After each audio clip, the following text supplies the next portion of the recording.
London, 1888. The East End district of Whitechapel was a place of poverty, overcrowding, and crime. It was here that one of the most infamous killers in history struck, an unknown figure the world would come to know as Jack the Ripper. Between August and November of that year, at least 5 women were murdered under similar circumstances. Their names are remembered as the Canonical Five: Mary Ann Nichols, Annie Chapman, Elizabeth Stride, Catherine Eddowes, and Mary Jane Kelly.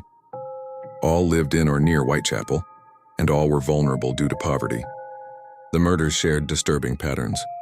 Victims were targeted at night in dimly lit streets or small rooms. The killings suggested knowledge of anatomy, leading police to suspect a butcher, doctor, or someone with medical training. The press played a massive role in turning Jack the Ripper into a legend. Newspapers competed for sales by publishing shocking details and even sensationalized illustrations. Letters claiming to be from the killer began arriving at news offices in Scotland Yard. One, signed Jack the Ripper, gave the killer his infamous name. Whether the letters were real or hoaxes remains debated to this day. Scotland Yard launched one of the largest investigations in its history. Detectives interviewed hundreds of suspects and patrolled the streets nightly.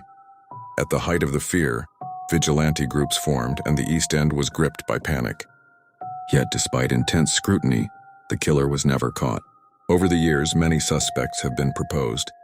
Montague John Druitt, a barrister, Aaron Kosminski, a local barber, Michael Ostrog, a thief, and even prominent figures such as artist Walter Sickert or Prince Albert Victor. None were ever proven guilty. The murders stopped as suddenly as they began, leaving behind only fear, speculation, and mystery. By the end of 1888, the city returned to uneasy normalcy, but the legend of Jack the Ripper had already taken root. Today, more than 130 years later, Jack the Ripper remains one of history's greatest unsolved cases.